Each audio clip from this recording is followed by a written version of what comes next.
Hello, everyone. How are you? Hello. Hello. Hi. We might as well start the show. Here we go. Tonight, the death of Diego Maradona sends the world's football fans and cocaine markets into a tailspin. And Charli D'Amelio becomes the first TikToker to reach 100 million followers with just 6 hours of content, or approximately the same amount of time it takes the average social media strategist to explain TikTok to their boss. And Scott Morrison calls the Kylie Moore-Gilbert Christmas swap with Iran a miracle. Apparently, he doesn't know how government works. It's the 27th of November, 2020, and it feels like the last week of school, but it's not. This is Irrational Fear. Hello, welcome to Irrational Fear, the show that takes the scary bits of the news and finds the comfy bits to rub our faces in. I'm your host, Dan Ilic. I am the former official photographer for Prime Minister Scott Morrison. But let's meet our fearmongers for tonight. Joining us from the Free State of Melbourne, he's the host of Italy's Daily Show, the biggest, smallest name in Australian comedy. It's Imaan Hadchiti. Hey, Imaan. What's it like to walk the streets of Melbourne, Imaan? Oh, it's still as disappointing as it was 6 months ago. And she's one of the most in-demand, and she's one of the most. Sorry, I'm just gonna have to start again. I wasn't hit recording. Now I'm recording. It's fine. Here we go. We'll just get this done. Tonight, the death of Diego Maradona sends the world's football fans and cocaine markets into a tailspin. And Charli D'Amelio becomes the first TikToker to reach 100 million followers with 6 hours of content, or approximately the same amount of time it takes the average social media strategist to explain TikTok to their boss. And Scott Morrison calls the Kylie Moore-Gilbert prisoner swap with Iran a miracle. Apparently, he doesn't know how governments work. It's the 27th of November, 2020, and it feels like the last week of school, but it's not. This is Irrational Fear. Welcome to Rational Fear, the show that takes the scary news of the week and finds the comfy bits to rub your faces in. I'm your host, official photographer for the Prime Minister, Scott Morrison, Dan Ilic. Let's meet our fearmongers for tonight. Joining us from the Free State of Melbourne, he's the host of Italy's Daily Show and the biggest, smallest name in Australian economy. Why not? It's Imaan Hadchiti. G'day, Imaan. What's it like to walk the streets of Melbourne? It's fine. She's one of the most in-demand comedians on the podcasts today. Her boss, as in her boss, demands that she do at least 8 podcasts a week. It's Alice. G'day, Alice. What other demands does Andy Zaltzman have for you? Oh, well, the problem with Andy is he's such a delight to work with that we end up always working together, though he demands to do the most puns. That's in my contract. I always have to do slightly fewer puns than him. And from The Chaser, it's the multiple actor nominated Chris Taylor. Chris nominated for Upright and At Home Alone Together this week. Both of those are in the comedy category. What happens if neither win, Chris? If neither wins, it'll be a victory for comedy, I think. Can I just say, Dan, and I'm genuinely surprised that you were humble enough not to raise it yourself earlier. I feel very nervous doing this podcast this week with you because, of course, you won an award, something much better than an actor award, an Australian podcast award. You're the best comedy podcast in Australia, and this puts pressure on us tonight. A lot of people have been tuning in for the first time tonight, and, with their first experience of Irrational Fear, if this is shit, it's on us. And so I just want to say no pressure. I noticed Lewis very strategically decided to have this one out. Well, I'll have you know that tonight is shit on purpose because of that. We want to lower expectations. So we will again next year. It's not often you beat Hamish and Andy and Tony Martin at something. It's really exciting. Yeah, well, it's a pleasure to be here. I feel like it's very important if you win an award to prove that awards are worth nothing, because inevitably you will lose more awards than you win. So you just want to prove to everyone that no one really deserves an award. Yeah. Coming up is Rupert Murdoch going broke. Investigative journalist Michael West will be joining us to help put the pieces together. But first, here's a message from this week's sponsor. Zurich, Ankara, wow. Madrid, Brussels, wow. Perth, Canberra, wow. G'day, I'm former Finance Minister Matthias Cormann.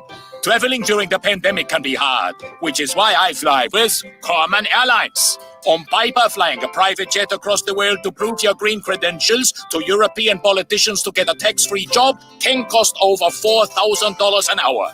But because I'm not an economic girly man, I just got the other, but I have to do it. So it's 100% free. That's right, free. I don't even work for the Australian government anymore. Somebody else pays for it. That's financed by me. Fly Common Airlines. Every seat is a business seat. And if you're an Australian stuck in Europe trying to escape COVID-19, try a chopper.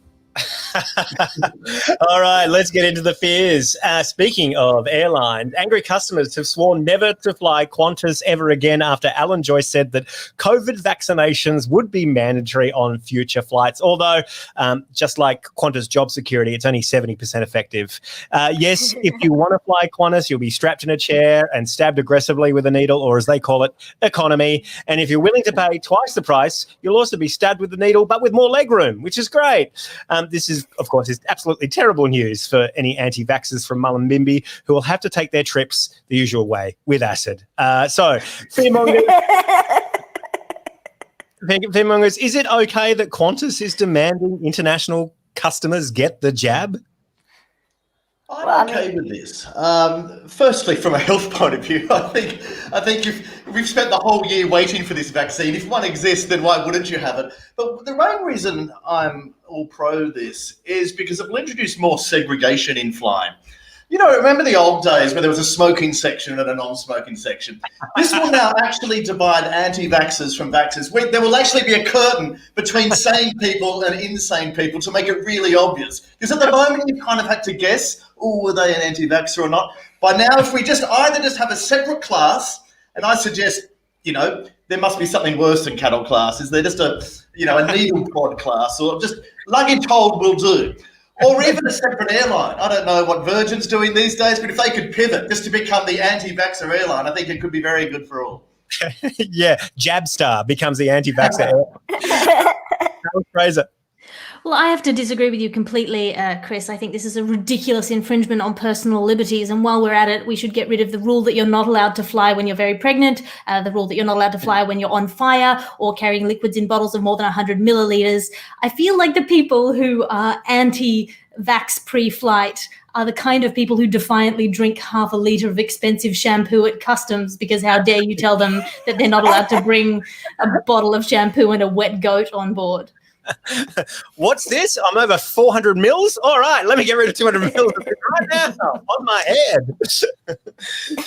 Imaan, you do a lot of flying. How do you feel about this? Well, I don't know. I just wonder how they're going to enforce it. Is there going to be that sort of sneaky add-ons when you book your ticket where, if you don't click the Jetstar box, it's going to cost you $70 to get the jab at the gate. Is it going to be like that? It's kind of interesting, Chris, like you were saying, how we are waiting for this moment to happen. We're kind of now putting our responsibilities, because governments are so scared to do anything because of political pressure, it's up to now corporations to actually take the moral high ground and show moral leadership. Yeah. Do you feel weird about that? No, I'm kind of grateful because I've lost hope waiting for governments to show moral leadership on this. What was interesting for this and me, on a serious note, was how early Joyce went with it, because we will see a lot of this, not just in the airline industry, but anywhere where where there's group sort of situations. There probably will, like schools, churches, gyms, and so forth. I think there will be a stipulation soon that unless you've had the vax, stay out. So, from a sort of marketing point of view, I'm sounding a bit Todd Sampson here. I was sort of surprised Joyce came out so hard on it early, but he did say in his comments, I think, didn't he, that he'd been speaking privately with his co-parts at other airlines, and they're all going to do it. So any anti-vaxxer who thinks they just won't fly Qantas from now on won't maybe have a lot of other options if they're all on the same page on this. You did bring up branding and marketing. This is really interesting. This is bad news for anti-vaxxers. They are now out in force on the internet complaining about this, and including this one, who is a TV psychologist from the UK. Her name's Emma Kenny. She's got some suggestions for Qantas. 20,000 people are damaged by vaccines, meaning that compared to the amount of children damaged by COVID, there is no comparison. Vaccines will damage more children then they will help. So Qantas are advocating for the willful harm of children. Is that what you want your next year's strapline to be? Qantas willfully injures children. Fly with Qantas, but we might just injure your kid. Well, what do you think about that, Imaan? I'm for injuring children, so fuck yeah, go Qantas. Is that This because is very on brand for Qantas. size of a child? Are you a self-hating man? Pardon? Is that because you're the size of a child yourself? They take Well, up I space? think it's just because I see eye to eye to them, and I think I've seen how they are when their parents aren't looking, and they're not to be trusted because People forget. I mean, this is extremely on brand for Qantas. They've been exploiting that children's choir for years, taking them to the most remote places that are freezing cold, like the London Bridge at 5 a.m. to shoot an ad. The middle of Uluru, on top of the Opera House. I mean, the OHS alone on that must be a nightmare. So I think this is a good move for Qantas and very consistent. I just sort of want to know if there'll be, we talked about business class earlier. Like, is there sort of like a deluxe vaccine and a sort of budget version one? Is there one that you can lace with, Bolly or Dom Perignon or something, just so it's a little bit more fun? Like, how are the jet setters going to embrace this? Alice? Well, look, one of the things that I'm very sorry about this Qantas announcement is that they're now going to have to change their song because it's not true anymore. There are no cities that never shut down. There was one. There was Adelaide, and even that's not true. This week, the second fear. I like a turkey pardoning. Chris, you like a turkey pardoning. In a tradition going back decades, President Trump has officially pardoned a turkey to save it from ending up as part of a Thanksgiving feast. Additionally, in terms of a tradition that's going back only a few hours, Trump also pardoned a chicken, former NSA advisor Michael Flynn. Sadly, it's too late for Flynn to avoid all harm. He's officially been roasted and devoured by the press, and on close inspection has revealed no sign of a brain, spine, or guts. Chris, turkey pardoning is a very strange cultural thing in America. It's up there with Halloween and school shootings. How do you take a part of this celebration yourself? I don't, but I watch it every year with bemusement because it's amazing how commonly this tradition comes along at a really bad time. Like, I remember it was sort of during the Vietnam War, there's always very dark stories going on, and the president has this one little window of this sort of novelty pantomime routine where they pretend the world's quite fun. And I think it went on when we were bombing Kuwait. Last year, Trump was in the middle of impeachment proceedings and came out to do the traditional fun bit. It's the comedy bit of the presidency. And it's sort of naff, isn't it? And it's also quite macabre. I mean, because everyone goes, oh, isn't it lovely? We pardon a turkey. What we don't forget is one of the turkeys doesn't get pardoned. Like, two are brought along. One gets its throat slit and is then roasted in the White House oven. As does every other turkey in America except the one that's chosen. How do we know why that one was chosen? Who's behind it?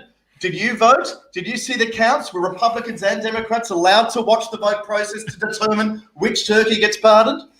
Well, actually, Chris, I don't know if you've seen this clip. This is from 2018. This is Trump explaining the process and how it actually works. This is from 2 years ago.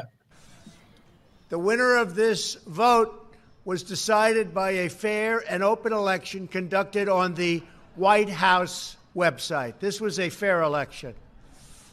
Unfortunately, Carrots refused to concede and demanded a recount, and we're still fighting with Carrots. And I will tell you, we've come to a conclusion. Carrots, I'm sorry to tell you, the result did not change. It's too bad for Carrots.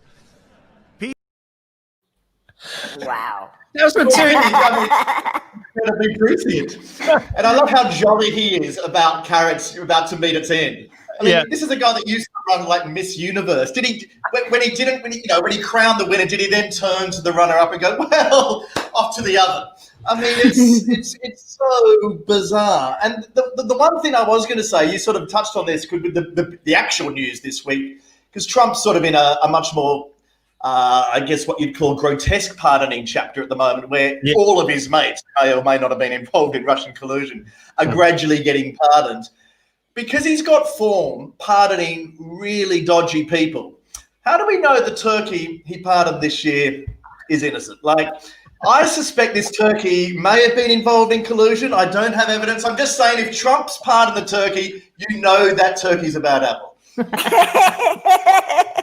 Hang on 1 second. We got Michael West calling. Let me just g'day. Hang on a sec, Michael. G'day, Michael. Can you hear me? No, hang on a sec.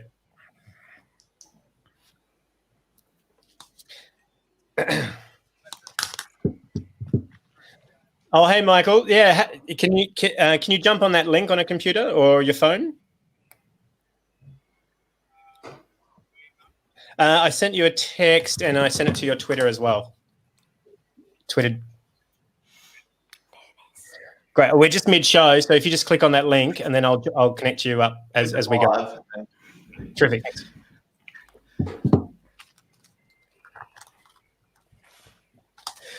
Investigative journalist Michael West interrupting the show, but I'm sure it'll be fine. I'm sure it's totally fine. Alice, did you want to say something about turkeys before we move on to the next thing? Yes, I'm excited. No, I'm not. So the turkey this year is called corn, after the other 80% of the American diet that isn't factory farmed meat.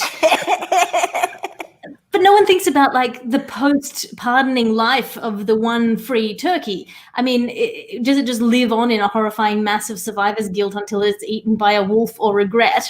And if you listen to the speech this year, Donald Trump also called the turkey beautiful, which is the way he attributes value to anything. And as a satirical comedian who's frankly tired of the lazy leftist denigration of Trump just because he's a brash, hollow showman with the vocabulary of a child, I refuse to maliciously misinterpret his harmless turkey compliment by suggesting that it indicates that he wants to fuck the turkey. Donald Trump does not want to fuck the turkey. He wants to fuck democracy. This is the thing, isn't it? Like when Obama pardoned a turkey, you kind of believed the turkey was being pardoned and it was just going to be, put out into a lovely field to frolic with other turkeys. When Trump pardons a turkey, we've all seen the images of him catering for college football winning teams, and we know his love of the Colonel KFC. As if he's not sending that pardoned turkey secretly down to the kitchen of the White House, breading it and getting it fried. I mean, either that or what Alice suggests. Either way, I'm not confident Corn's going to live happily ever after. I reckon he might use the turkey as like a sort of like, please give me the presidency, otherwise I'm pardoning no turkeys. They both get it. He might use it as blackmail. Maybe, because the talk too is that whether he'll pardon himself. And so I was kind of half expecting him to turn up dressed as a turkey to the unpardoning ceremony, and then literally, just assume everyone will buy that. Journalists support everything else in his presidency. Why wouldn't they buy Trump pardoning himself dressed as a turkey? He's just got to take the hat from the top and put it down there and go. All right. Still trying to get Michael here, but let me one second. We'll go to the next fear. This week's third fear. Remember the sovereign citizens, all that sovereign citizen bullshit we had to deal with during our COVID lockdown? Well, in the UK, people are trying to get out of COVID restrictions by quoting the Magna Carta to the police. According to one article, a salon owner has repeated violations, and she's clocked up £27,000 in fines. £27,000 in Australian dollars. That's enough to get you a block of land in the Leppington Triangle. That is significant. Now, specifically, this salon owner and many others have quoted Article 61 of the Magna Carta, which was only enforced for a few months over 800 years ago. Or was it? I don't know. Awaken up, ye sheep. Well, go read a book. Or you could read a book if books were invented. No. When the Magna Carta was written, books got invented 200 years after the Magna Carta was written. So forget reading books. When conspiracy theorists say, do your own research, I just say, fuck this one and throw it to a constitutional lawyer because it's so much easier. Alice, as the only lawyer on the panel and as someone who's lived a long time in the UK, what's going on here? Well, the Magna Carta, or Great Big Charter in English, is a very hot document. So hot you might as well call it the Magma Carta, and so big you could call it the Magna Carta. Now, it's a pivotal part of British legislative history, and as such, a beautiful artefact, beautifully calligraphed at the hands of monks, probably, because back in those days, relatively few select people could read or write. Geez, those were the days. Imagine Twitter if it were just a few chilled-out monks swapping tips on how to draw 2D medieval baby Jesus badly. Like, really badly. Have a look at some of the weird adult baby Jesus pics from medieval manuscripts at the time. Anyway, it's just such a specific legal nerd piece of legislation for these people to be waving around at their salon doors. You'd think that if you knew anything about the Magna Carta, you'd know it's not relevant unless you're a 12th century baron, and I don't want to question your lived experience, but I guarantee you have way too many teeth for that.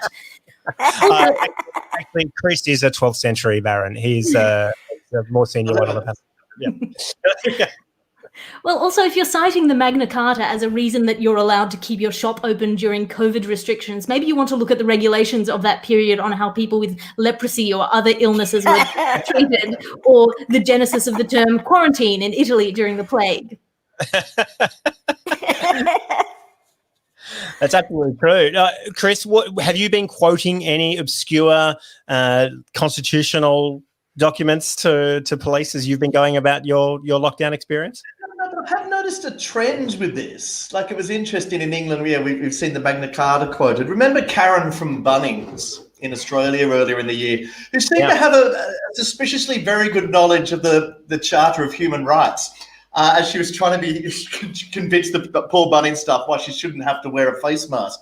I don't know what it is about nutcases or people who just don't want to pull their weight when it comes to public health and the public good, but they seem to have a love of arcane law or very esoteric law. Now, I don't know if they've all been to law school before they go to Bunnings, or whether they've learned one phrase, like they've learned the Geneva Convention, and just sort of drop that into a discussion with a poor receptionist at Bunnings, thinking that's some catch-all get-out-of-jail-free card. But I want to give them the benefit of the doubt that maybe these are great legal scholars of arcane esoteric law, and maybe they're right. Dan Andrews was wrong. Boris Johnson is wrong. And maybe we should be listening to these scholars who just have chosen to go into hair salon work. I mean, they could have been a barrister.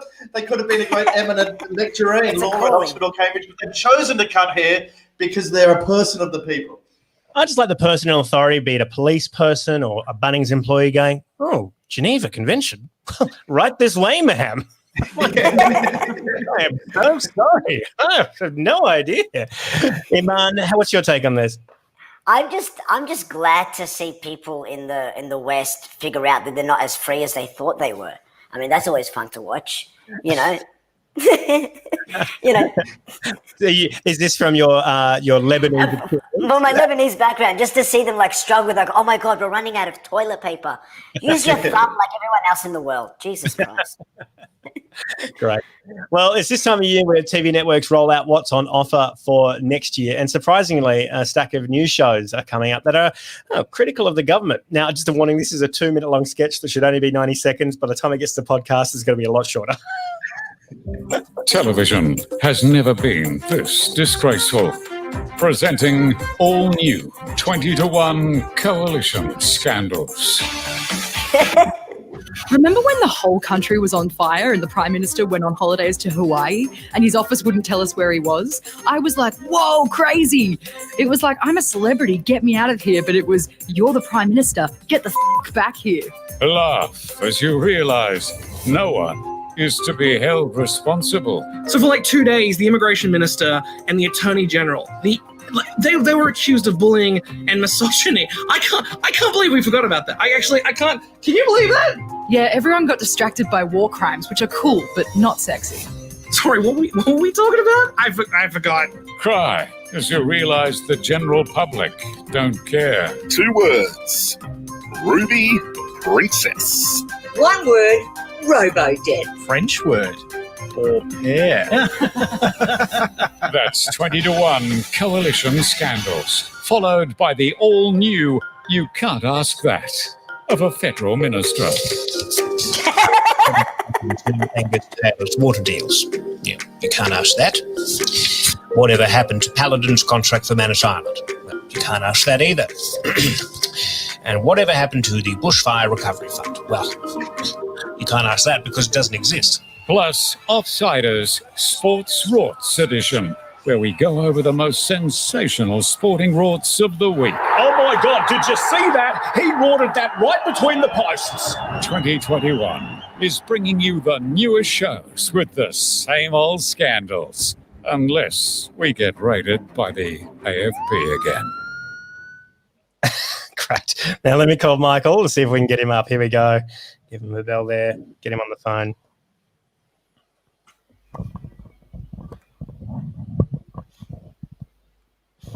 So, Dan, you'll drive this, but if we have a question, we can chip in. Michael West here. Please text me. I may not pick up. It's Michael West here. No luck. Classic Michael West. Michael West. Maybe he's been assassinated by someone. There we go. Let's try it again. Or maybe he's just tripping Rupert Murdoch over in the It's streets. Michael West here. Please text me. I may not pick up. Okay, I think we'll lose it. We might lose him. Well, due to technical difficulties, we don't have Michael West, but it was going to be an interesting conversation, I'm sure, about. I mean, isn't this typical? This is Murdoch and crew, where Murdoch just understands that he's about to be discussed on a very prominent, award-winning Australian podcast, and I wouldn't be surprised if he's had West kidnapped. Certainly muzzled. I'd like to look into this. If only Michael West was here to look into it, we'd be able to get to the bottom of this. But it's very, very suspicious, Dan. I think it's very suspicious too. Should I try him one more time? Let's give me a go. You feel the podcast depends on it. Well, it's okay. If we can't find Michael West, don't worry. Friendly Geordies will come to our rescue. Michael West is gone. What are you doing as a pickup tomorrow morning? Imaan, if you could, please, could you please be Michael West while I ask you some questions about Rupert Murdoch? Hang on, let me just get some talcum powder first. Hang on. All right. Imaan, just how screwed is the Murdoch business in Australia? Sorry, can you say that again? Just how screwed is the Murdoch business in Australia?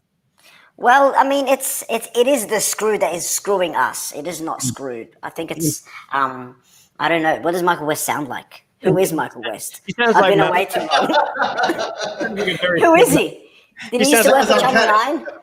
Does he live in the gap between Ray Martin's teeth? Who is this guy? He actually sounds like a very fit Malcolm Turnbull. All right, hang on, let me get a bit posher. No, good. Well, just cut it loose. Anyway, that's about it for the podcast this week. Alice, did you want to say something before we wrap up? Oh, no, Chris was just suggesting we can do a pickup tomorrow if you like. I'm available. No, I think we'll just cut. Well, we'll publish this tomorrow. It's fine. All right. Is this the award-winning irrational fear that I've come to expect? Nah, fuck it. Yes, this is it. This is it. Big thank you to everyone who's tuned in tonight. We have 13 people watching us right now. Thank you, those 13 people. Yeah, Imaan. Can I just add that this is the biggest fear that I've had is the fact that this is the best comedy Australia's got to offer. Fuck. Yeah, I've listened to like Sizzletown for a while. It must have gone really downhill if this is better than it. Yeah. Big thank you to Alice Fraser, Imaan Hadchiti, and Chris Taylor, and I guess Michael West. He called, but he didn't click the link. But that's okay. Thanks very much, guys. Now, do you guys have anything to plug? Imaan, do you want to plug anything? Got shows coming up? Yes, I'm going to be doing Cheeky Cabaret up in Brunswick Heads in the Brunswick Picture House, 12th and the 14th of December. So come check me in my tidy blackies. And Alice Fraser, you got anything to plug? Yes, indeed. This is coming out on the 27th of November, which means tonight, if you're in Sydney, I am at the Comedy Store doing an hour of comedy. And also I have a daily satirical news podcast set in an alternate dimension, and it's called The Last Post, and it's extremely silly. Does Michael West call you back in that alternative dimension? No, he's been eaten by the octopus people of New Zealand. And, what have you got to plug? I've just started a new podcast with Michael West where we sort of spend an hour just talking about why we don't want to talk to Dan Ilic ever again. You can catch that on wherever you get your podcast. It's great. Big thanks to Road Mics, the Bertha Foundation, Go Neutral, Patreon supporters, Jacob Round on the Teppanyaki timeline. Words you may have heard have come from Matty Palmer, Dave Bluestein, James Colley, as well as many tidbits from our Discord community. Voices you may have heard from this episode include Wendy Harmer, Ben McKenzie, Bros Avard, Gabby Bolt, Robbie McGregor, and Rupert Daygas. Until next week, there's always something to be scared of. Good night. And while I've all got you, I'm just going to call him one more time. It's Michael. No, he's gone. He's turned his phone off. He turned his phone off. It went straight to voicemail. Message after the tone. When you have finished recording, you may hang up or press 1 for more options. Hi, Michael. Sorry you couldn't make it on the podcast, but we all just want to say bye. Bye. Bye. Thanks, everyone. See ya. Thank you, Dan. Now, I've been recording that, Dan, on memos. Was that the right thing to do? Oh, yeah. It should. If you have a recording on your end, I send it to don't know me. how close I was to the mic, but I'll if it's. Is it essential or a backup? It's a backup. Yeah, it's a backup. I'll send it to you in case you need it. But as I said, I wasn't really on mic, but we'll see. No, that's okay. Yeah, no, it'll be good. Jacob sometimes likes that, but you sounded pretty good over Zoom. And Alice, have you got some sort of HD camera? That's a really great picture coming through your camera. Oh, no, not at all. It's just my crappy 2014 Apple Mac. Oh, wow. That's good. It's given that a what fun. it is. Very good. Yeah. Transfer. So I'll transfer you this. I got it.